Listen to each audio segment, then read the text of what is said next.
Very warm welcome to this session. I hope you are doing good. यहाँ पर हम 10 minute day series में CAIIB का BFM उसका important topic export related facilities इसको continue कर रहे हैं। This is the next part. तो इस पर्टिकुलर टॉपिक में से कौन से क्वेश्चंस आते हैं, किस तरह से हमें इन्हें प्रिपेयर करना है, what are the sub topics which are important, ये सब हम देखेंगे। साथ के साथ सीआईबी एग्जाम की प्रिपरेशन और इजी हो जाती है if you have an idea of the previous year questions, most important MCQs and topics. इसका बढ़िया पीडीएफ डॉक्यूमेंट हमने बनाया है which you can download by clicking the link given in the description. ठीक है, एक्सपोर्ट रिलेटेड फैसिलिटीज इसमें काफी चीजें, एजेंसी कमीशन पर हम पहले देख चुके हैं, reduction in invoice value, claims against exports ये हमने देख रखा था, रिफंड ऑफ एक्सपोर्ट प्रोसीड्स किस तरीके से होता है, इससे रिलेटेड क्या रूल्स रेगुलेशन है वो भी देख रखा है। एंड नेक्स्ट इज यहाँ पर हम एक्सटेंशन ऑफ टाइम लिमिट, जो कई बार होता है कि आपको जो पेमेंट है वो थोड़ा दिन बाद ऑथराइज्ड डीलर को जो आप दे रहे हैं पेमेंट, वो थोड़ा दिन बाद, बिकॉज़ ऑथराइज्ड डीलर कई बार उसके थ्रू प्रोसेस होता है। कई बार देयर इज़ दिस थिंग कि authorised dealer has made the payment on your behalf, या फिर ऑथराइज्ड डीलर ने आपको पे किया as part of the letter of credit. तो ऐसे केस में ऑथराइज्ड डीलर को पेमेंट करने में अगर डिले आ रहा है, you need to take some जो है स्टेप्स। ठीक है, what is the first thing है कि ईटीएक्स फॉर्म आपको फिल करना होता है एज एन एक्सपोर्टर की ये पेमेंट जो ऑथराइज्ड डीलर को किया जा रहा है उसमें डिले हो रहा है, तो आपको पेमेंट का जो टाइम पीरियड है वो 6 मंथ्स तक एक्सटेंशन मिल जाएगा। और इसके लिए कंडीशंस क्या है, जो भी ट्रांजैक्शंस आपके किए जा रहे हैं वो अंडर इन्वेस्टिगेशन ना हो, ईडी और सीबीआई इसके अंडर। ठीक है, अगर अंडर इन्वेस्टिगेशन है तो आपको उसके हिसाब से एक्सटेंशन मिलेगा, not according to this ETX form या ऑथराइज्ड डीलर्स अग्रीमेंट। ठीक है, authorised dealer category 1 bank satisfied होना चाहिए कि एक्सपोर्टर ये जो एक्सपोर्ट प्रोसीड्स है वो ऑथराइज्ड डीलर को दे नहीं पाया, या फिर ये रिसीव ऑथराइज्ड डीलर को रिसीव नहीं हुए हैं बैंक को, बिकॉज ऑफ रीजन जो कि उसके कंट्रोल में नहीं थे। ठीक है, अगर कंट्रोल में है ऐसे रीजंस तो फिर उसे तो करना चाहिए था, बट कंट्रोल में नहीं था, इस चीज को प्रूव करते हुए आपको आगे बढ़ना होगा। एंड साथ में declaration that the export proceeds will be realised during the extended period, कि ये एक्सपोर्ट प्रोसीड्स रियलाइज हो जाएंगे बियॉन्ड 1 ईयर। अगर आपको चाहिए ये एक्सटेंशन तो $1 1 मिलियन या उससे कम अमाउंट होना चाहिए, या फिर 10% जो प्रीवियस 3 इयर्स में आपने जो है कर रखा है उसका 10% होना चाहिए। एक्सपोर्टर एक केस फाइल कर सकता है अब्रॉड अगेंस्ट द बायर कि ये जो पेमेंट है वो सही टाइम पे बायर ने नहीं की है। एंड जो भी आउटस्टैंडिंग अमाउंट अगर आपने केस फाइल किया है तो आपको irrespective of the outstanding amount की कितना है, आपको एक्सटेंशन जरूर मिल जाएगा। ठीक है, एंड ये सारा कुछ ईडीपीएमएस पे अपडेट होता है कि इस तरीके से एक्सटेंशन लिया जा रहा है। तो main important points here are कि normal extension ETX form fill का 6 मंथ्स का मिलेगा आपको। अगर 1 ईयर से ज्यादा का चाहिए तो $1 मिलियन या उससे कम का अमाउंट होना चाहिए, प्रीवियस ईयर्स का 10%। प्रीवियस ईयर्स में जो 3 इयर्स में आपने जो भी एक्सपोर्ट्स किए उसका 10% से कम का अमाउंट होना चाहिए, इस तरीके से।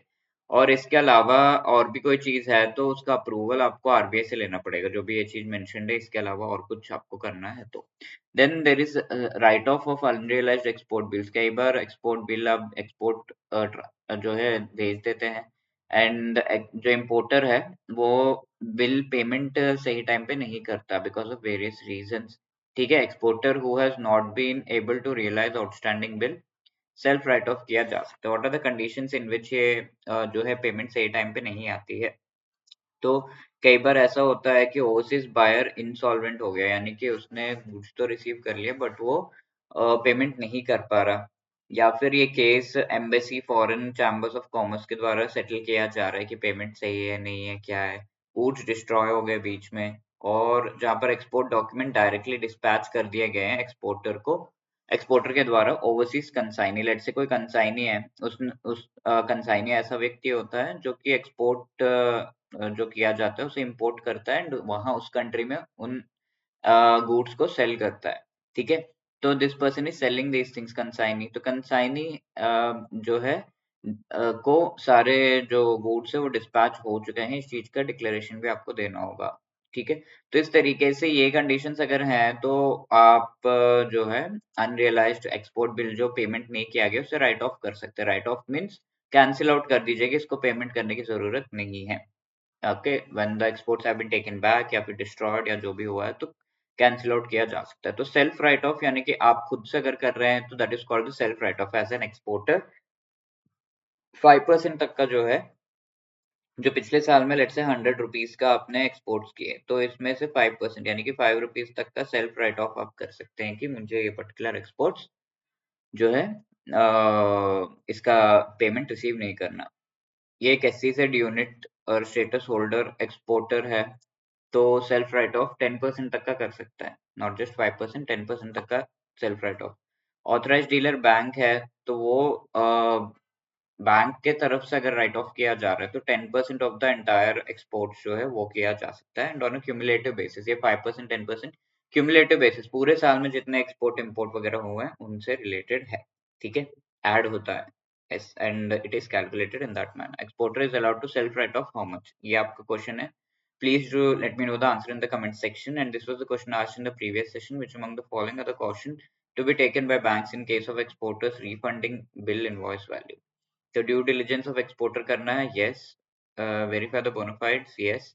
Exporter to obtain certificate issued by DGFT custom authorities कि कोई इंसेंटिव्स यहाँ पर नहीं लिए गए, सरेंडर नहीं किए गए, yes. All the three things are correct, so 1 2 and 3 D will be the right answer. And if you are wanting कि CIB एग्जाम आप एक ही अटेम्प्ट में चारों जो कंपलसरी कंपोनेंट्स है उन्हें क्लियर करें तो हमारा मास्टर कोर्स अवेलेबल है। चारों कंपोनेंट से related short concept classes, short notes each and every chapter के MCQs and full and mock test, live classes आपको के थ्रू आपका पूरा जो है कंसेप्ट रिवाइज कराया जा रहा है before the exam. And along with this CAIB 75 code के साथ आपको 75% का डिस्काउंट भी इस मास्टर कोर्स पे मिल रहा है। The link is given in the description, from there you can click on the link and join the course. हमारा लाइव क्रैश कोर्स भी रनिंग है। इस लाइव क्रैश कोर्स में आपको लाइव पढ़ाया जाता है, and if you are unable to attend live you can go for the recorded videos जो आपको अपलोड करा दिए जाएंगे। तो इसका भी लिंक आपको डिस्क्रिप्शन में मिल जाएगा। And if you have any other query call us on this number और drop a mail at hello@edutap.co.in। Wishing you all the best, thank you.